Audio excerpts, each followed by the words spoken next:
Okay, good morning, good morning. Where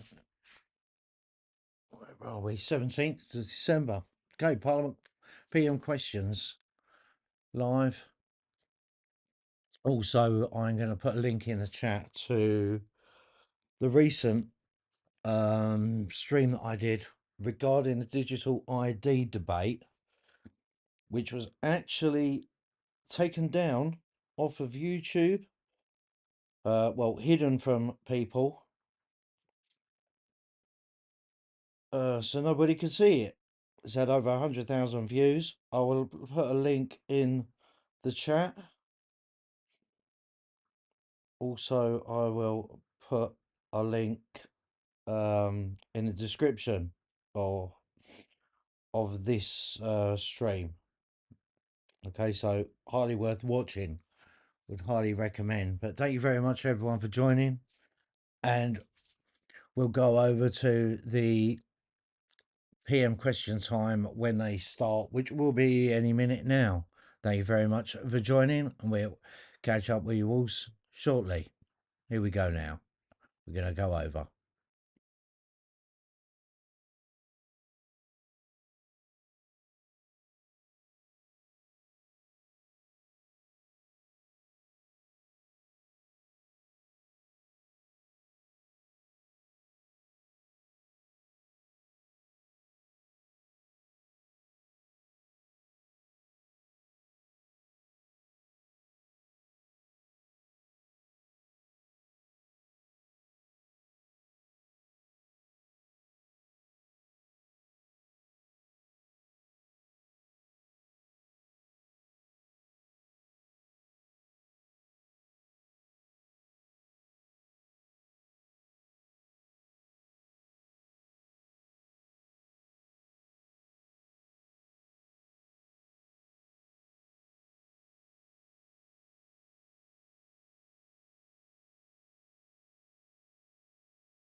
Okay, good morning, all. PM's question time will be starting shortly. Let me just say that the previous digital ID debate that was removed by Parliament, the government, from YouTube for some unknown reason, is uploaded. It's live. There's a link in the top of the chat, and there's a link in the top of this video's description, okay, for you all to watch. It's got quite a bit of attention, it has, recently, so we would highly recommend giving it a watch while you still can. Right, thanks for watching. We'll catch up with you in a bit. And on a side note, keep an eye out for Bear. Order, order. We start with questions to the Secretary of State for Science, Innovation and Technology, Andy MacDonald. Happy Christmas, Mr. Speaker. Number one. Secretary of State. And a happy Christmas to one and all here, and to all your constituents and loved ones. I shall, with permission, Mr. Speaker, answer questions 1 and 5 together. I am very proud that this Labour government is putting the biggest ever investment into research and development, including a record £38.6 billion for UK research and innovation. Yep. Alongside continuing to support curiosity-led research, this funding will, for the first time, focus on key government priorities, including the 8 sectors of our modern industrial strategy. So we back our brilliant scientists, researchers, innovators and manufacturers to boost jobs and growth in every part of the country. I thank the Minister for her answer, and I take this opportunity to welcome the passage of the Employment Rights Bill through the Lords, delivering the greatest uplift in workers' rights in a generation. Mr. Speaker, less than 2 weeks ago, I took part in a steel signing ceremony at the new NITA Engineering Training Centre in Thornaby, my constituency, following the opening of Middlesbrough College's new TTE Centre, all dovetailing with Teesside University's Net Zero Industry Innovation Centre. So with all those new facilities, does she agree that Middlesbrough and Thornaby East is helping to lead the delivery of the UK's modern industrial strategy? And will she take the opportunity to visit some of our fantastic new industrial and digital facilities on Teesside? So say. I absolutely agree with my honourable friend that Middlesbrough and Thornaby East are leading the way in delivering our modern industrial strategy, creating more good jobs that pay a decent wage and building the future economy our country needs. I would be absolutely delighted to see more of this excellent work, and I believe my office has already been in contact with his to arrange it. But this government is backing manufacturers, including with £800 million in advanced technical education, to equip young people with engineering and manufacturing skills in clean energy, AI and advanced manufacturing. Adam Thompson. Thank you, Mr. Speaker. And can I thank the Secretary of State for her answers? I used to be one of those research scientists. I worked in metrology for advanced manufacturing. So I'm very glad that the government has identified advanced manufacturing as one of the 8 sectors with the greatest growth potential. From the Victorian gentlemen scientists who redefined the way we see our universe to the women driving forth the 4th industrial revolution, we, the British, have always been able to make the best things. How, therefore, is the Minister supporting novel technologies through the technology readiness scale to maximise growth for SMEs in Erewash like Atlas Composites, Status Metrology and RA Labone? I thank my honourable friend, and I'm very proud he's a member on this bench with all of his experience in this critical area. As part of our backing for research and development, we're doubling R&D investment in critical technologies like engineering biology, AI and quantum, with R&D investment in AI alone growing from £600 million to £1.6 billion. Today, actually, we can wait just a mere 20 minutes, I believe that UKRI will publish the level of direct support for each of the industrial strategy sectors, including the support that we will be providing for our vital small businesses. Backing the UK's leading strengths in these areas and backing our world-leading scientists and researchers is the only route to better growth and more opportunities in Erewash and right across the country. Right, as it's a birthday, Vicky Slade. Thank you, Mr. Speaker. What a lovely birthday present. Last week, I met with my constituent Kevin, the programme lead for Testbed Dorset. And he told me that although life sciences is one of the key sectors in the modern industrial strategy, none of the 7 projects are in the southwest, and there's not a single reference to Dorset. The Living Science Park will create a vast area for academic research based in our landscapes, supported by landowners, universities from Bournemouth, Bristol and Southampton, National Trust and National England is focused on One Health. Will the Minister meet with me and these lead organisations to hear more about the programme and consider adding it for the future? Can I also wish a happy birthday to the Honourable Lady? I am very happy either for myself or the Life Sciences Minister in the other place, Patrick Vallance, to meet with her and her colleagues. UKRI will be setting out later today future funding for the 8 areas of our industrial strategy. And I know they will want to make sure that that is spread fairly across the country, so I'm more than happy to discuss that with her further. Gavin Robbins. Mr. Speaker, the Secretary of State will know that in my constituency of Belfast East we have an advanced manufacturing cluster and proudly boast over 5,000 high-skilled jobs in my constituency through defence, maritime and aerospace. She will understand that last week Boeing concluded their deal to become the successor owner of Shorts Brothers. And can I ask her to confirm that this government will continue to support the advanced manufacturing in my constituency, whether it be with Boeing, Airbus, Thales or Harland Wolff?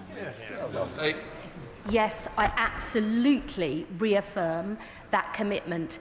He will know that we are increasing our defence spending, that alongside the work that we're doing in our department. I believe that the defence sector is absolutely critical for jobs, but also for backing that research and development that will lead to further demand and further innovation. And I really hope that next year I may be able to come and visit Northern Ireland. And I'd very much like to see what is happening in his constituency. Johnna Baxter. Number 2, please, Mr. Speaker. Thank you, Mr. Speaker. Online content depicting or promoting animal torture is horrific, and let me be clear, it is unacceptable. Under the Online Safety Act, animal cruelty is a priority offence which needs proactive steps from platforms against it. We will keep the pressure on to enforce that. Johnna Baxter. Thank you, Mr. Speaker. Earlier this year, 2 teenagers were prosecuted for the torture and killing of kittens in a public park. A BBC investigation since uncovered disturbing international network sharing videos of extreme cruelty to cats and kittens with users here in the UK, and those prosecuted found to be in possession of that material. Online animal abuse is not a harmless niche. It is a recognised warning sign for escalating violence, including serious crimes against women and girls. I am pleased the Prime Minister's Christmas card promotes kindness towards animals. So can my honourable friend outline what further work his department is doing to ensure that we address harmful content? Well, Mr. Speaker, can I first pay tribute to my honourable friend and indeed to her cats, Clement Catley and Mo Mullen, for being right at the vanguard of campaigning on this very serious issue. Animal cruelty is a priority offence in the law, as I mentioned. Ofcom must enforce it. Platforms must act on it. This government will keep the pressure on, as we have done in our engagements with the platforms, to make sure our cats, our animals, are safe from cruelty.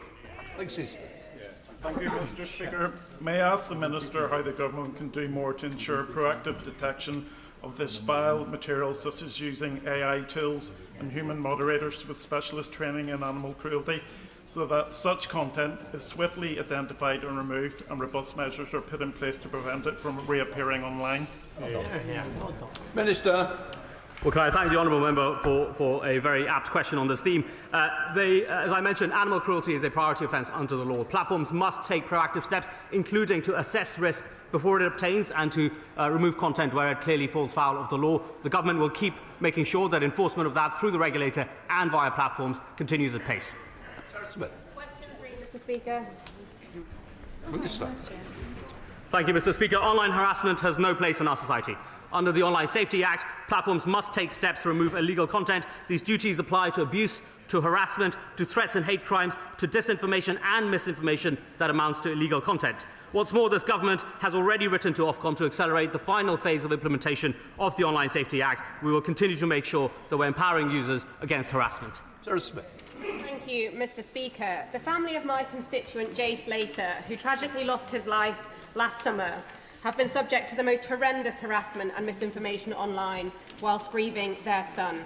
Sadly, this does not appear to be an isolated case, and there is evidence of the same content creators targeting multiple victims through tragedy trolling. Will the Minister agree to meet with victims to explore how we can tackle this horrific abuse and give families the space they should have to grieve in peace? Minister. Well, can I thank my honourable friend and indeed pay tribute to Debbie, the mother of Jay Slater, who has had to deal not just with the tragedy of her son's death, but all the subsequent harassment that she and family and friends have experienced. After I met my honourable friend and Debbie, I raised this with platforms. I know the Secretary of State is meeting bereaved families in the new year as well. I'd be very keen on continuing our engagement to make sure that we are supporting victims and working hard to ensure that no other bereaved families face what Debbie and Jay's family have had to. The Harassment Act applies real-world violence. In West Dorset, 14-year-old Isabella was brutally attacked.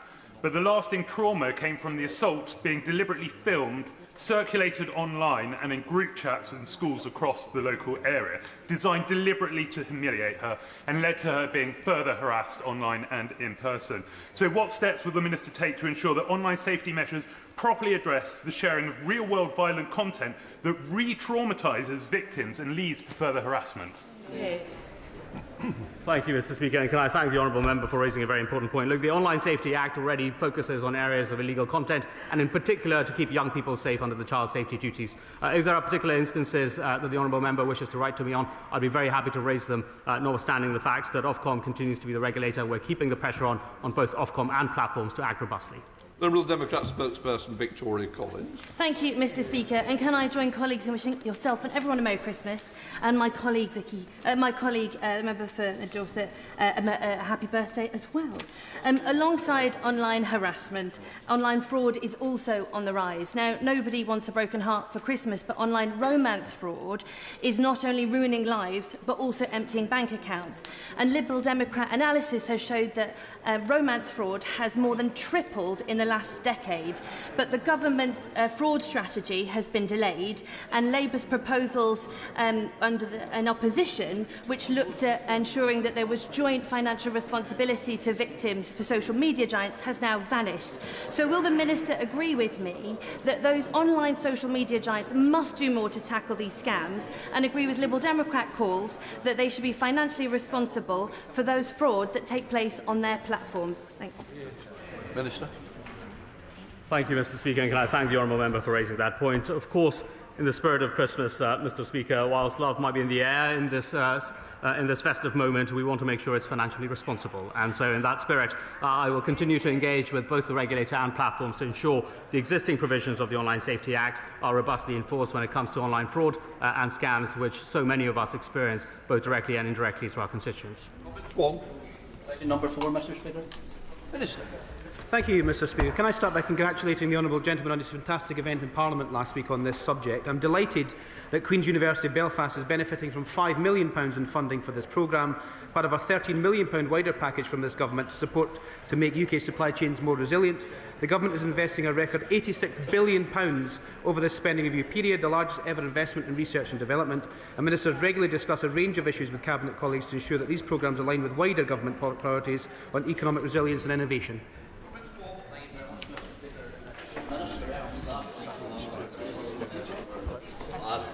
I'm the MP for North Antrim.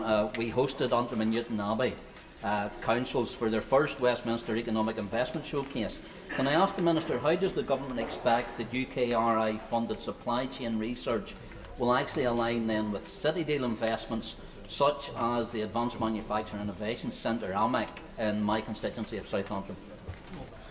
Mr. Speaker, I think what the honourable gentleman acknowledges in his question is the amount of funding that's going into the area of which he represents and the wider Northern Ireland communities as well. UKRI plays a key role, of course, in strengthening supply chains, supporting regional innovation hubs and aligning research with local economic development goals. This government's funding rounds highlight partnership opportunities, including with the Advanced Manufacturing Innovation Centre that he mentions, where projects can complement these facilities, boosting regional innovation and productivity. And this builds on initiatives like the Local Innovation Partnership funding, which empowers local leaders to target research and development investment and unleash the full potential of innovation in his region and the wider Northern Ireland region. Dame Chiamora, Chair of the Select Committee. Thank you, Mr Speaker. UKRI will this afternoon publish its detailed funding allocations for programmes such as Reimagining Supply Chains. Does the Minister agree with the OBR that the AI bubble bursting presents a significant downside risk to the UK economy? And what steps is his department and UKRI taking to protect its investment in innovative companies who will undoubtedly be affected by an AI market correction? Minister. Mr Speaker, can I thank the Chair of the Select Committee for her question. Of course, technological advancements in AI is going to change the way that government works. It's going to change the way that all of us work. But the key thing about the publication of UKRI's document this afternoon is that it's implementing a record £86 billion over the spending review period, the largest ever investments in research and development, and we have to trust them and trust this government, put that money into the places that's going to benefit the country most, and that means more jobs in more communities all over the country.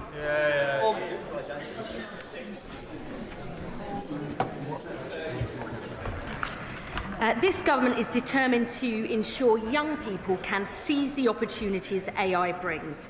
That's why we're giving 1 million secondary school pupils skills in tech and AI as part of our Tech First Skills programme. It's why we're replacing the currently overly narrow computer science GCSE and in exploring a new qualification in data science and AI for 16 to 18-year-olds. So we tear down the barriers to success and give young people the chances and choices they deserve to get the jobs of the future. Tony Ball.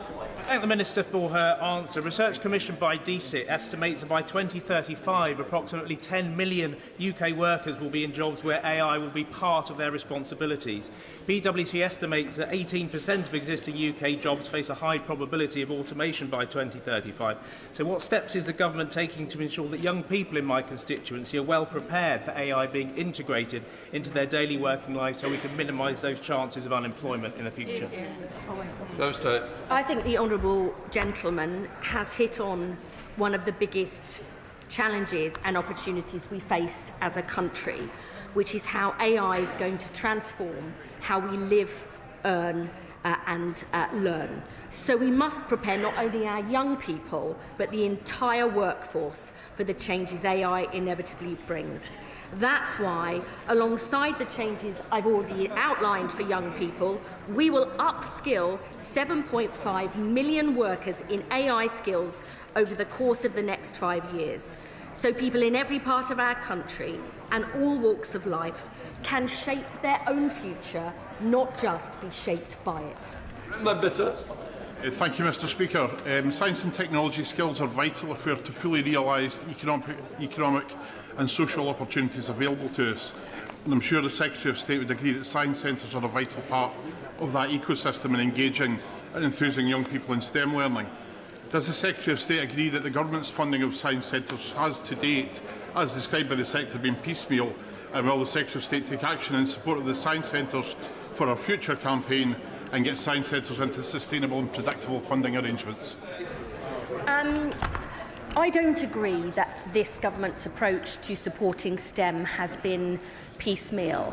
As I said, we have announced the biggest ever investment into research and development of any government ever, and as part of that, alongside supporting curiosity-led research, we are for the first time directing taxpayers' money towards key government priorities and key British strengths, including in STEM courses. I want to make sure everyone in this country has those opportunities, but I'm more than happy to discuss with the honourable gentleman what more he thinks we could be doing.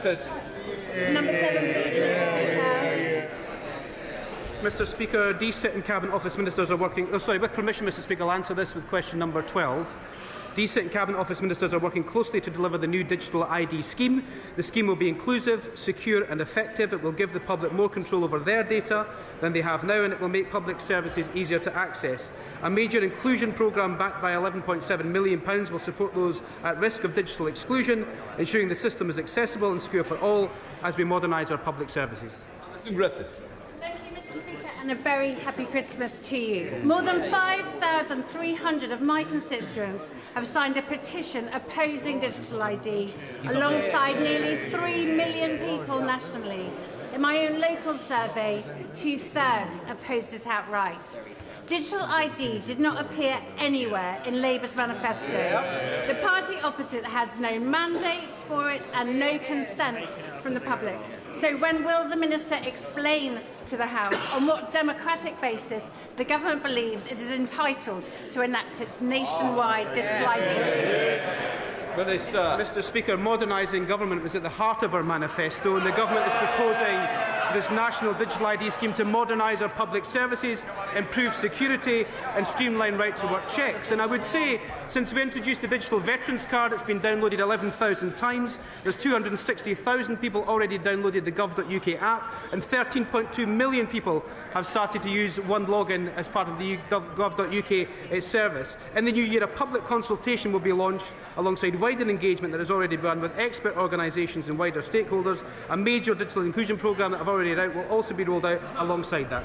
Thank you, Mr. Speaker. The parliamentary petition against digital ID has been signed by more than 3 million people, including many in my Gordon and Buchan constituency. It's the 4th most signed petition in history. Why does the Minister think it is so unpopular?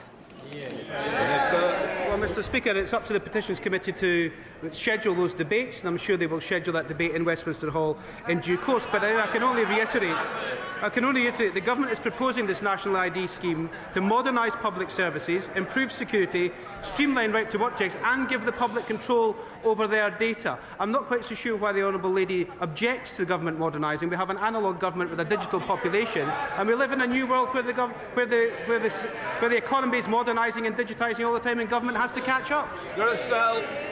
Mr. Speaker,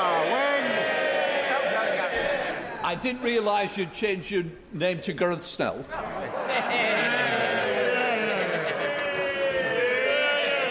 I know he's due to the desk, but I've got to take 2 from each side to get the political balance. Gareth Snell. Thank you, Mr. Speaker. Mr. Speaker, when the Minister is rolling out digital ID, will he give serious thought to engaging organisations like the CAB and the Public Libraries Network to help people with their applications so that those that need the ID can get the help at the point of application? Mr. Speaker, one of the aspects of digital ID that is under-debated in this House is the fact that those that are furthest away from digital inclusion, those are geographically and economically furthest away, will benefit the most from this. And that's why we're investing millions of pounds into the Digital Inclusion Programme, which has just announced 80 projects which will do that, of course, including many in the Honourable Gentleman's own constituency. We have to make sure that the entirety of the public, wherever they are in the country, in whichever economic situation they are in, benefit from digital government and benefit from these better public services. Thank you, Mr. Speaker. Digital IDs have the potential to make life of my constituent Harlow much easier. However, there are constituents of my constituent Harlow who are concerned about data security. So what reassurance can this Minister give that their data will be safe with this new system? The data will be safe, it will be a fragmented system, and it will have the highest possible data security standards attached. Shadow Minister Lincoln Jock, welcome. Don't forget, digital ID debate Mr. is Speaker. on the channel in videos. Last night in the Please Strangers go and Bar, watch I bumped into a very influential Labour backbencher who told me with great authority that digital ID simply isn't going to happen. This is good news, of course, because it's going to cost 1.8 billion quid we haven't got, and it's deeply unpopular in the country. So why doesn't the Secretary of State give us all an early Christmas present and simply announce that she's ditching the policy today?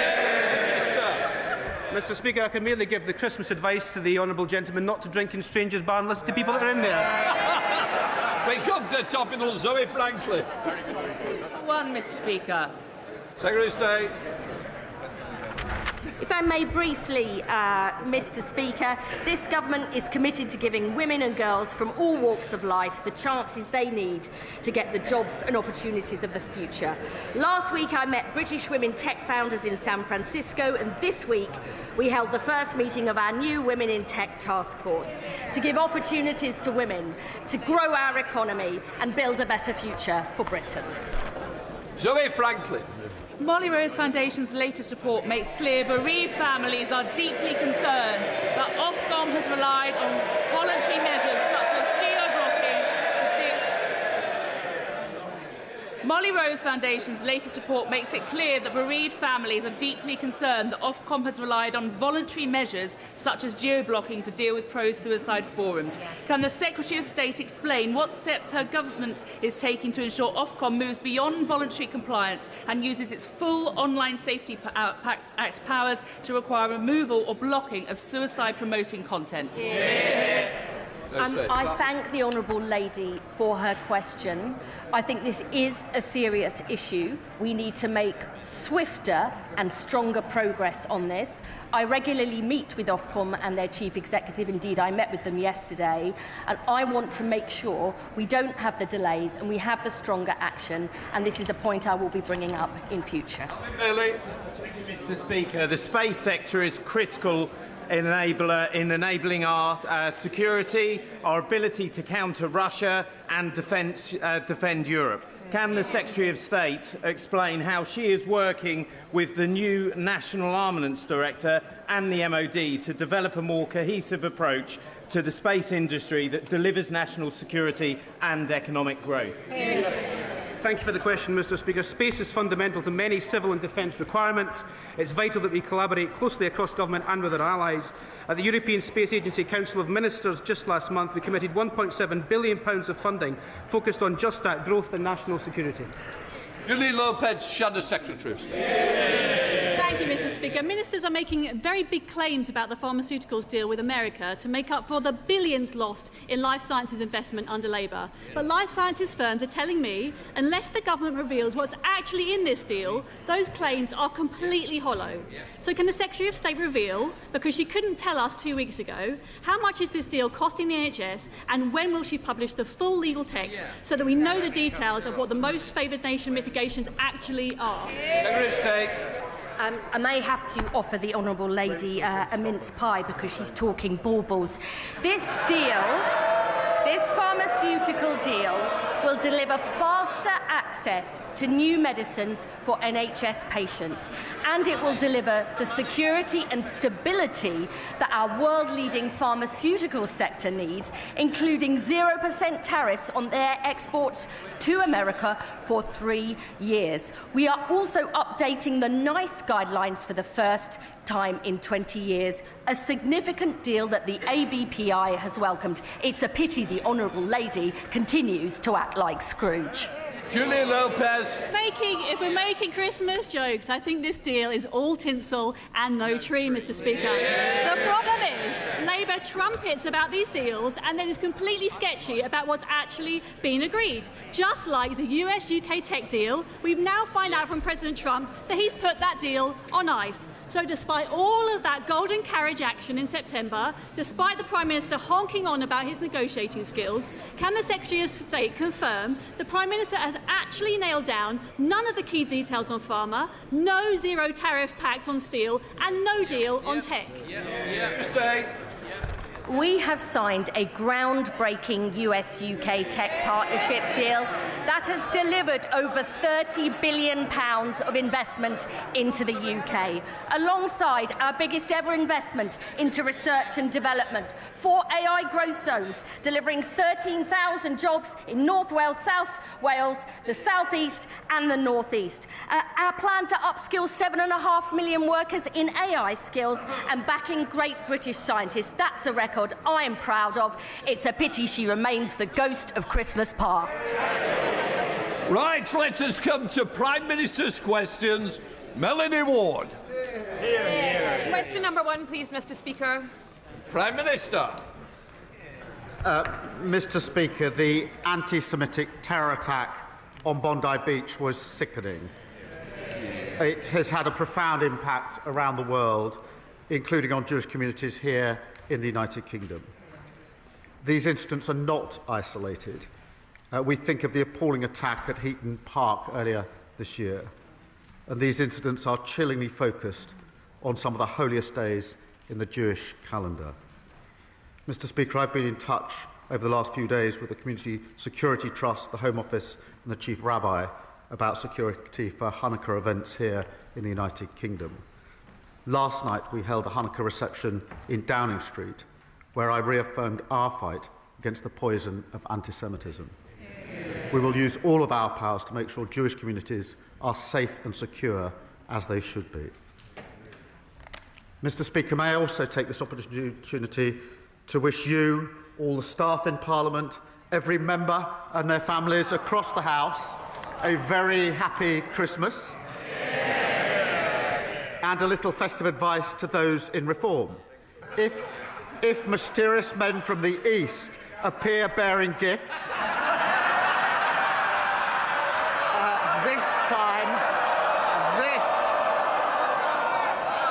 this time report it to the police. Mr. Speaker, this morning I had meetings with ministerial colleagues and others. In addition to my duties in this House, I shall have further such meetings later today. Thank you, Mr. Speaker. I associate myself with the Prime Minister's condemnation of the horrific attacks in Australia. We must be clear that anti-Semitic terrorism is always an outrage. Mr. Speaker, at Christmas time, many across our country will be thinking of Bethlehem, where the situation remains extremely difficult. The government's important scheme for students from Gaza with scholarships to study in the UK expires on the 31st of December, but a number of scholarship holders and their children have not yet been permitted to leave Gaza. If this scheme closes, these brilliant Palestinians will lose their university places and we will lose their talent. Will the Prime Minister extend the UK's existing scheme into next year to prevent this from happening? Prime Minister. Can I thank her? And I know that Gazan students face huge challenges in taking up their places, and we're considering solutions for those yet to arrive. But I do want to be clear, I want them to be able to take up their places and continue their education in the United Kingdom. I'm proud we've also created the medical evacuation scheme for children from Gaza, and last week I met some of those who've been brought to the United Kingdom for specialist treatment in the NHS. Mr. Speaker, we continue to focus on aid into Gaza, and I'll make sure my honourable friend is kept updated on the next steps for students. Leader of the Opposition, Kemi Beno. Mr. Speaker, can I thank the Prime Minister for his words on anti-Semitism? What happened at Bondi Beach was an atrocity, but words of solidarity are not enough. We know the evil we face. Islamic extremism is a threat to Western civilization. It abuses our democracies and subverts our institutions. It is incompatible with British values. So it is not enough just to protect Jewish communities. We must drive Islamic extremism out of this country. Mr. Speaker, I would also like to send my best wishes to our armed forces, to the emergency services and to everyone who will be working over Christmas. And I would also like to take this opportunity to wish you, Mr. Speaker, the House staff and all members of this House, including the Prime Minister, a very Merry Christmas. Mr. Speaker, it is the Prime Minister's second Christmas in Downing Street, and by his own admission, he's not in control. He says nothing happens when he pulls the levers. Does he blame himself or the levers? Mr. Speaker, I'll just set out what we've achieved this week, Mr. Speaker. We're setting out our Violence Against Women and Girls strategy tomorrow. That is me specialist support for abuse victims and the 999 calls experts. Prime Minister. I expect better from you. Ex-serving officer, we expect the standards of a good officer. Prime Minister. The next lever was 500 jobs protected at Grangemouth, partnering with INEOS to safeguard the plant's future. Next lever was Erasmus scheme, which is being announced later on today from January 2027. The next lever, Mr. Speaker, the Employment Rights Bill, became law. The biggest uplift in workers' rights in a generation. I've got a whole more list, Mr. Speaker. I could go on for a very long time. I'm not sure exactly what that had to do with the question, Mr. Speaker. The fact is, the Prime Minister promised economic growth, but the only thing that's grown is his list of broken promises. He promised to reduce unemployment, but yesterday, unemployment hit its highest level since the pandemic. It has gone up every single month since he came into office. Why is that? Mr. Speaker, the facts are these: 350,000 people, more people in work this year. We've got the lowest inactivity rate for 5 years. We are taking a number of measures to address this, particularly with the young unemployed. I would remind them that under their watch, unemployment averaged 5.4%, higher than it is today. You two. Mr. Speaker, I don't know what planet the Prime Minister is living on, but unemployment has gone up every single month under him. Youth unemployment, record levels. Graduate recruitment, lowest ever. He promised that he wouldn't increase taxes on working people, but he has. Last year, he increased national insurance. Last month, he froze income tax thresholds. So will the Prime Minister finally be honest and admit he broke his promise on tax? Prime Minister. Mr. Speaker, I'm very proud that in the budget we had record investment into our public services, we stabilised the economy and we bore down on the cost of living. They voted against all those measures. But, Mr. Speaker, it is a season of goodwill. Let me congratulate the Leader of the Opposition. She's broken her own record since last week. Last week, 21 former Tory MPs had walked away to reform. She's broken that record because this week it's gone to 22. The former Vice Chair has now gone. So the question is, who's next? Now, it's hard to name anyone.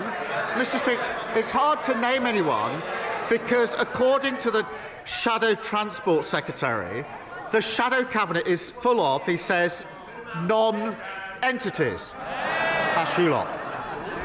He should know. Mr. Speaker, the Prime Minister is talking about non-entities as he looked at his cabinet. A bunch of turkeys. They could fit right in a Burton Matthews factory. And he is one to talk. Last week, his MPs were calling him a caretaker Prime Minister. After what he's done to the economy, they should be calling him the Undertaker Prime Minister. Let's look at what else he's promised. The Prime Minister gave his word that he would help pubs. Yet they face a 15% rise in business rates because of his budget.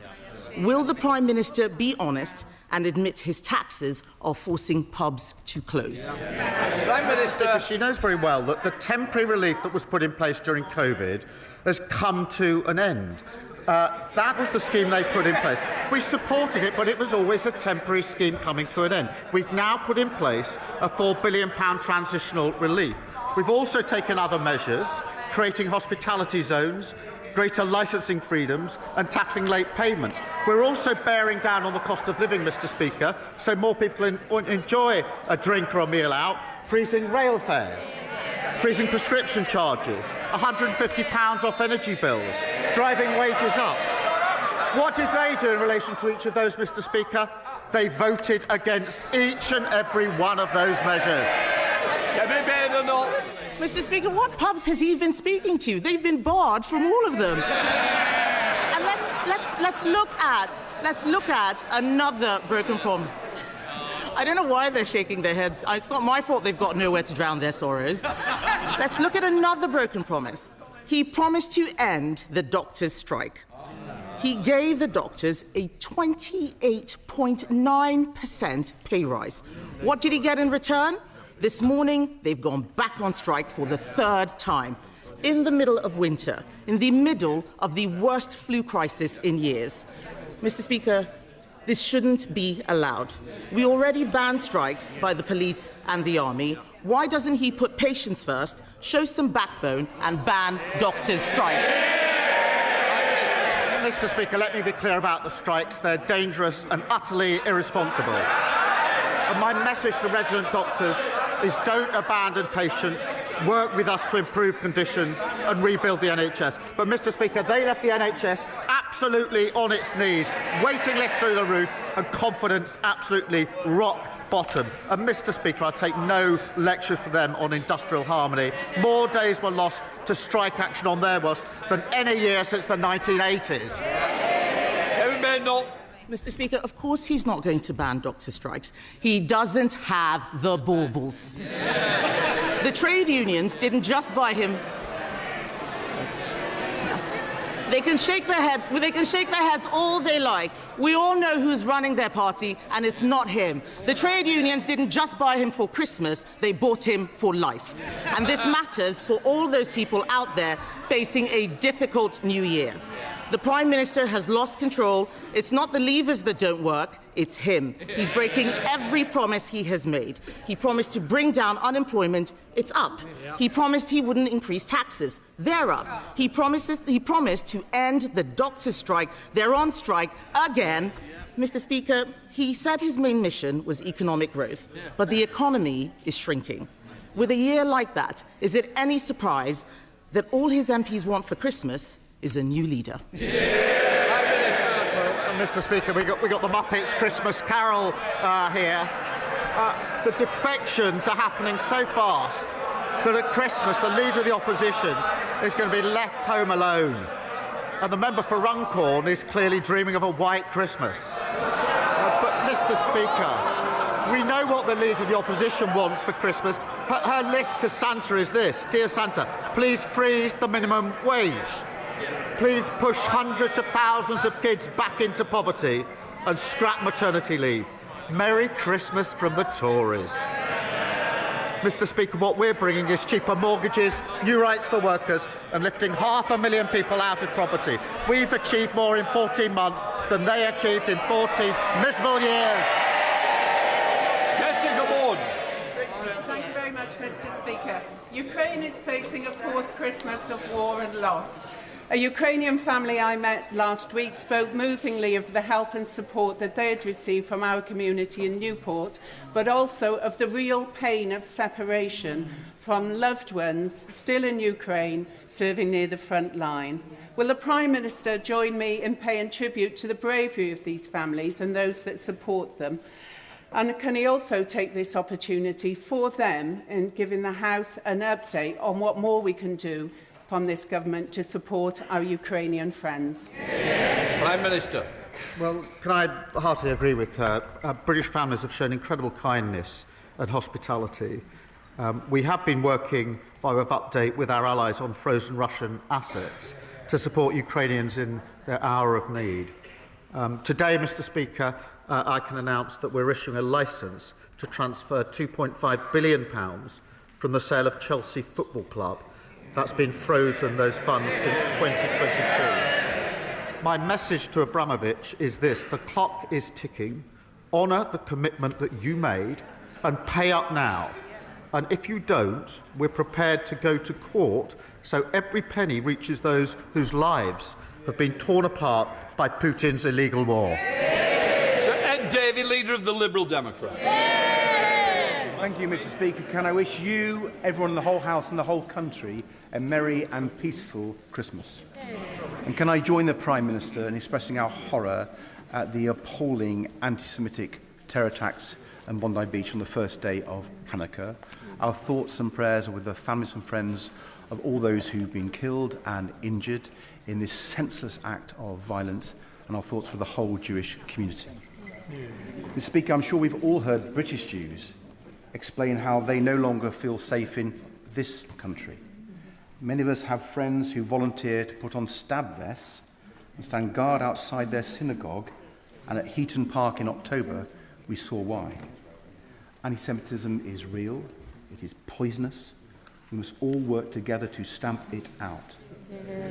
The Board of Deputies have called for a comprehensive government strategy to tackle anti-Semitism. So will the Prime Minister commit to that today and set out what concrete steps he's taking to make sure Jewish people are safe in Britain? Prime Minister. Well, can I thank him for raising this really important issue? And it is really important that we have actions that match the words that we have expressed in response to these horrific attacks. The actions we've taken so far are increasing the funding for Jewish security up to £28 million. I'm pleased to do that, but I'm sad to do that. Having to pay more money to provide security for people to be at their place of worship and to go to school is a sad thing for this country to have to do. I've ordered a review of protest and hate crime laws to stop protests breeding hatred. We're looking at new police powers to deal with repeat and targeted protests. And we've launched a review and training to tackle anti-Semitism in the NHS. There are other steps that we are talking to the community about taking, but all of those actions have already started. Rod David. Thank the Prime Minister for that answer, and I hope he will look at the proposal from the Board of Deputies. I think we can work across this House to end the scourge of anti-Semitism. Mr. Speaker, turning to the NHS, even before today's irresponsible strike by the resident doctors, patients were facing a terrible winter crisis. Thousands have been left on trolleys in hospital corridors for hours, no privacy, no dignity, some even sorting themselves because there was no response. And there's been some tragic cases, Mr. Speaker, some people even dying on those trolleys and left undiscovered for hours. And the expectation is that this could get worse. So will the Prime Minister make this his #1 priority to end this crisis, with a mass vaccination programme to stop so many people ending up in hospital with this virus, and funding the social care places people need to leave hospital when they're ready? Can I say how unacceptable the conditions that some are enduring in our hospitals are? And there's no excuse, and it is our #1 priority. On vaccinations, we've had over 17 million patients vaccinated this year. That's an increase on last year, but I want to drive that up again next year because vaccinations make such a difference, both to patients and those who are staff within the hospitals. And of course, we action on social care. Thank you. Mother McAvoy. Thank you, Mr. Speaker, and Merry Christmas to you and all your fantastic staff. Prime Minister, 2025 has been a momentous year for Darlington, Britain's best town, but there is much more to do. I met a lovely woman out door knocking recently, and she works 12-hour night shifts at a care home in the town. Her colleagues are on minimum wage, and many care workers across the town aren't even paid time and a half for working on Christmas Day. Like so many in her profession, she wants the system fixed, not for herself, but for her residents. I believe that starts with radical improvements to care workers' terms and conditions. Prime Minister, this workforce of mostly women do essential, skilled and exhausting work without fuss, fanfare and still without fair pay. They deserve better. What can I tell the Darlington care workers will improve for them by this time next year at Christmas? Can I thank her? Carers are incredibly skilled workers. My sister is one of them, and I'm very proud of them and her for their invaluable work. I'm pleased that we've increased the carers' allowance earnings limit by the largest amount since it was introduced, and we're providing £500 million to fund the first ever fair pay agreement through the Employment Rights Act, which was passed yesterday to make sure care workers are properly recognised and rewarded. Stephen Flynn. It's the season of goodwill, so with that in mind, I don't intend, it is indeed the season of goodwill, so with that in mind, I don't intend on asking the Prime Minister about his broken promises on energy bills, the 1,000 jobs being lost in the North Sea, the fact that Peter Mandelson is still a member of the House of Lords. I won't even ask him about the chaos that is engulfing the Labour Party, his budget and indeed his own leadership. No, Mr. Speaker, I simply want to wish the Prime Minister Happy Christmas. How does he intend on spending his final one in Downing Street? Prime Minister. I'm going to get an update from the Chancellor on Grangemouth in just a minute. He's clearly not interested in Grangemouth. You would have thought on a day like this that he'd want to welcome the £120 million of investment into Groundwood. It's a landmark investment protecting 500 jobs and hundreds more across Scotland's supply chain. And he can't even bring himself to mention it. Mr. Speaker, that's on top of the Typhoon defence jobs in Edinburgh and shipbuilding jobs on the Clyde. And after decades of SNP rule, they're totally out of ideas. They can't even welcome the Grangemouth news. Scotland deserves change next year with Anas Sarwar. Thank you, Mr. Speaker. In 2020, my constituents, John and Karen Rowlands, lost their son Andrew in a road collision. He was just 18 years old and a passenger. Like too many others, Mr. Speaker, the driver of the car should never have been on the roads. He was underage, unlicensed and uninsured, and bought the car on social media using cash. Can the Prime Minister tell me how bereaved families like the Rowlands can have a meaningful say on our road safety strategy and ensure the right checks are in place to prevent future tragedy? Prime Minister. Can I send, I'm sure, condolences of the whole House to Andrew's family. It's an awful case, and every life that's lost to dangerous driving is a tragedy. In terms of the range of measures that we're taking to protect young drivers, they include penalties for driving uninsured and unlicensed, and measures to reduce the risks posed by unroadworthy vehicles. And in terms of influence of her and her constituents, I'll be very happy to set up an appropriate meeting for her constituents. Ben Maguire. And I thank the Prime Minister for confirming a Cornwall-only devolution deal since my last PMQ. In 1988, over 20,000 North Cornwall constituents were poisoned by the South West Water Authority. In a recent BBC documentary, strong suggestions were made of a cover-up by the Thatcher government. None of those victims have ever been properly compensated. And today, South West Water poison my constituents with impunity with their constant sewage dumping. Christmas swims across Cornwall have been cancelled again, while constituents like William Howes in Padstow have been hospitalised. Will the Prime Minister please meet with me to finally deliver justice to all water poisoning victims and make sure this never happens again? Prime Minister. Well, it is right to remind us of what was a terrible scandal, and I will ask the Water Minister to meet him and his constituents to discuss it. He and the public are right to be furious that companies are still polluting our seas, lakes and rivers. Mr Speaker, we've taken action banning bonuses for bosses in 6 polluting companies, changing the law so that those who hide sewage bills can be locked up, and issuing almost £30 million in fines to clean up waterways. We're clearing up the mess that the party over there left, like everything else. Claudia Bance. Thank you, Mr Speaker.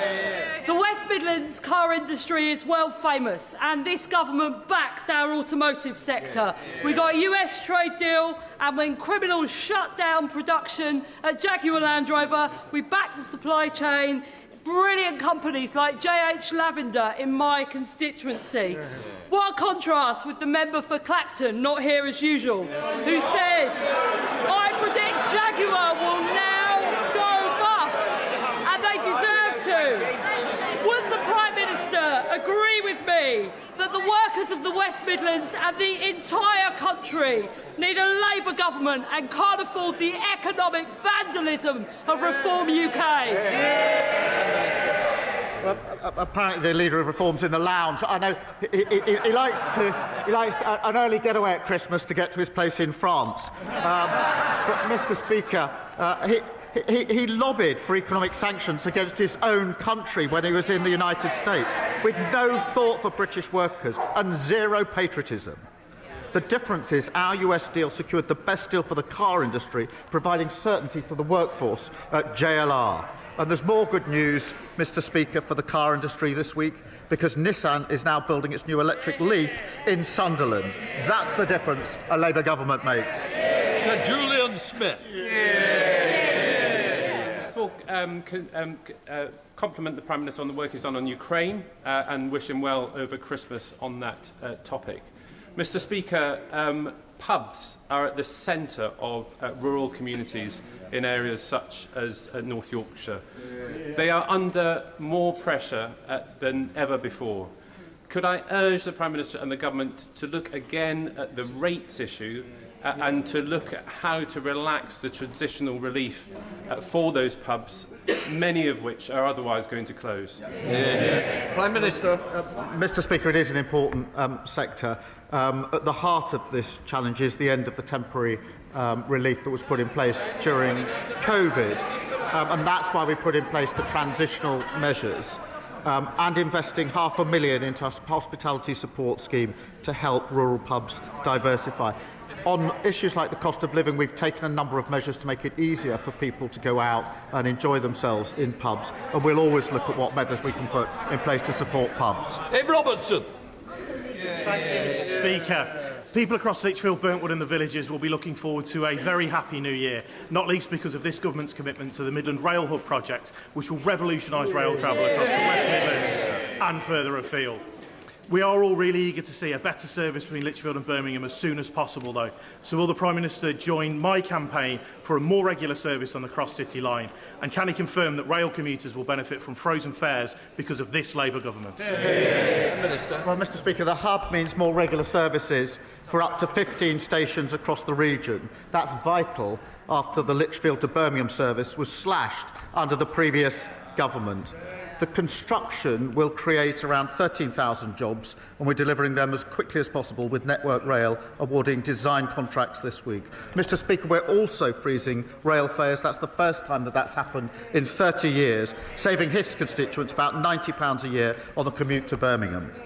Andrew Snell. Thank you very much, Mr Speaker. As the ghost of Christmas past scoops up the Prime Minister from his slumber in number 10 this year, I wonder what he will show him on Christmas Eve. Maybe it would be the devastated family farmer putting up the for sale sign on the yard, or the children hugging each other as their independent school closes, or any of the 100,000 hospitality workers who have lost their jobs, or the millions of families that are trying to work out how they will pay their tax bill to fund the ever-growing welfare state. So is it no wonder that the ghost of Christmas future has given up on this Prime Minister, and all that is left is for him to get his bag of coal from Santa and his P45 from his own MP.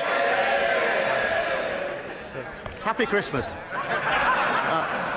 I saw that the honourable member was asking the public to suggest questions for today. I actually put in a bid, Mr Speaker. I filled it in. I assume he missed the question, I assume. I said he should ask about the 6,000 well-paid, high-skilled jobs we've secured in his constituency, building typhoons, thanks to an £8 billion deal with Turkey. I'm disappointed that he didn't want to talk about good, well-paid jobs in his constituency secured by this Labour government. Mr Speaker, just days before Christmas, heartbroken Derbyshire families and staff have learnt that the Reform-led council are closing 8 care homes, including Rowthorne in Amber Valley. And that comes just days after learning that the council's cost-saving claims were entirely fabricated. Does the Prime Minister agree with me that when Reform talk about Doge, what they're actually talking about is cutting vital public services care homes? And will he join me in urging Derbyshire County Council to think again? Prime Minister. Well, it is deeply concerning to hear about the closure of 8 Derbyshire care homes by the Reform-led Derbyshire Council. It will be hugely concerning to residents and to their families, while we're making £3.7 billion of extra funding available to councils to fund social care. And let me say to the member for Clacton, relaxing in the lounge, Christmas is a time for forgiveness. It's never too late to apologise to former classmates. Nick Timothy. Thank you, Mr Speaker. Labour's tax rises mean lower growth and higher unemployment, and the reason for the tax rises is government spending. The Prime Minister personally promised the country to limit spending increases to £9.5 billion a year. So what mandate did he have in his first 2 budgets to increase annual spending 15 times faster by £146 billion? Mr Speaker, we had a mandate to change because we inherited major challenges across the country.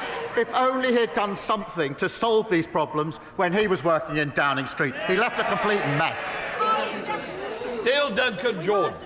Mr Speaker, over the past few weeks I've been contacted by a number of constituents who work in the health and care sector because they are concerned about the proposed changes to the rules surrounding indefinite leave to remain. These individuals came to this country to do a job we asked them to do, and then we decided to change the rules halfway through the process.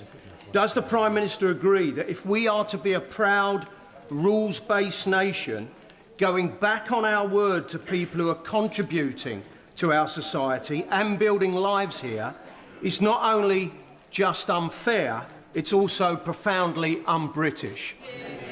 Prime Minister. Mr. Speaker, we're replacing a failed settlement system with one that is fair and recognises contribution. It is right to apply more stringent controls, and we're currently consulting on the right approach. I do recognise the huge contribution of those working in our NHS and will not change the rules for those who already have settled status. Sir John Whittingdale. Thank you, Mr. Speaker. Jimmy Lai is 79 and is a British citizen. He has already been in prison in Hong Kong for 5 years, simply for being a journalist. If he receives a further sentence on the 12th of January, he is likely to die in prison. Will the Prime Minister make clear that his visit to Beijing can only go ahead if Jimmy Lai is released? Prime Minister. I thank him for raising this really important case, and as he knows, we continually raise this with our counterparts and will continue to do so. And I condemn the conviction. Obviously, we await the sentence, but it's absolutely clear that he's been targeted by the authorities, and this is wrongful, and I call it out. It is important that we continue to engage so that we can raise this issue with those counterparts. Sam Calling. In September, a National Secular Society report highlighted alarming numbers of extremist religious organisations in the UK from various faith traditions, expressing hideous views about women, including promoting female genital mutilation and denying the existence of marital rape. Many of these are registered as charities and therefore eligible for various tax exemptions, as well as thousands or even millions of pounds in public money through gift aid. So will the Prime Minister, as part of the government's mission to halve violence against women and girls, support my campaign for a review of charity law and regulation so that we can make sure the UK taxpayer isn't funding extremism and hate? Minister. Can I thank him for raising this really important issue? The scale of violence and abuse suffered by women and girls is a national emergency, and the Violence Against Women and Girls strategy will be published tomorrow, setting out concrete steps in order to deal with this. We've already taken action to protect victims, including placing domestic abuse specialists in the first 5 999 control rooms, and we're launching a new national policing centre to coordinate police response and target these crimes. I'll make sure that ministers look specifically at the issues that he's raised. Jeremy Corbyn. Thank you, Mr. Speaker. Yesterday, the Minister of State for Justice declined a meeting with the representatives of a number of hunger strikers in prison at the present time. These are all remand prisoners. They're not convicted of anything. Since then, a further prisoner, Kazam, has been taken to hospital, as have others. Many people are very concerned about the regular breaches of prison conditions and prison rules in respect to these hunger strikers. Will he make arrangements for the Ministry of Justice to meet representatives of the hunger strikers to discuss these breaches of the conditions that they're experiencing at the present time? Prime Minister. Well, he will appreciate there are rules and procedures in place in relation to hunger strikes, and we're following those rules and procedures. Abdissam Mohammed. Thank you, Mr. Speaker. England is the only country in the world with a fully privatised and monopolised water system, and is broken. My constituents in Sheffield Central, like many across the country, continue to face burst water pipes, polluted rivers and rising bills, all while the Chief Executive of Yorkshire Water has taken 1.3 million in bonus payments through an offshore company, and that's on top of her very healthy £660,000 salary. Will the Prime Minister assure the House that the forthcoming Water White Paper will have stronger accountability and put public interest first before bosses' bonuses? And more importantly, will it consider bringing the essential public service back into House? Prime Minister. Yes, is the simple answer to that question. And our decisions are already holding polluters to account. Mr. Speaker, new severe fines, banning bonuses, and a record 83 criminal investigations have been launched. We've also secured over £100 billion of investment to upgrade infrastructure to deliver better services to constituents. Final question, David Mundell. Mr. Speaker, on Sunday at Arlington Cemetery, I will have the honour of joining family and friends of many of the victims of the bombing of Pan Am Flight 103 over Lockerbie on the 21st of December 1988, the worst terrorist atrocity in the United Kingdom. Does the Prime Minister agree with me that, especially after all these years, those family and friends deserve both truth and justice? And will the United Kingdom Government continue to do all it can to bring about that outcome? Prime Minister. Can I thank him for raising this? And nobody could forget the shocking scenes at Lockerbie. And I know the huge impact it's had on the community that he grew up in, where people have responded with such compassion and strength. He has rightly stood by their search for justice and truth for all of the intervening years, and I pay tribute to that. All of our thoughts remain with the families and friends of all the victims who deserve truth, and I urge the Scottish authorities to consider the points that he raises. We'll let the front benches change over. You didn't ask a question, so I don't know you can have a point of order. Sorry? No, but you didn't ask a question. Maybe somebody who'd asked a question would be better. Right, okay, let me just turn that down. Okay, quickly. If you haven't seen the digital ID debate, the link is in the top of the chat and in the description to this live stream, okay? It has been hidden by Parliament Live YouTube channel, okay? So I don't know why they've hidden it. It's quite a heated debate and it's quite one-sided, let's say, probably because of that. So please go and give it a watch. There is another video out about the Online Safety Act, which they keep which they keep referring to as children's safety. We all know what that will lead on to. But yes, Jojo, that is true. It will probably make you mad. But honestly, a lot of the MPs do have some valid points. And to be honest, I'll let you know a little secret. 99% of them are against the digital ID. All right, so there's two going on there. Okay, please go and watch them both. Main importantly, the digital ID one, because it has been hidden from the public. But we bring it out to you now. Okay. Thank you all for watching. It is much appreciated. If you haven't seen that digital ID, please share it out. Yeah, share it with everyone. Get it out there. It is well worth watching. Thank you everyone for coming along and joining, and we will catch up with you all soon. And if I don't speak to you before, have a very good Christmas. Sure, I'll be live over Christmas, etc. I might even be live in London this weekend. No protest planned, but hopefully let's go out, maybe walk around and just see what London is like without anything going on. Okay, we'll leave you with that. And take care all. We'll catch you all soon.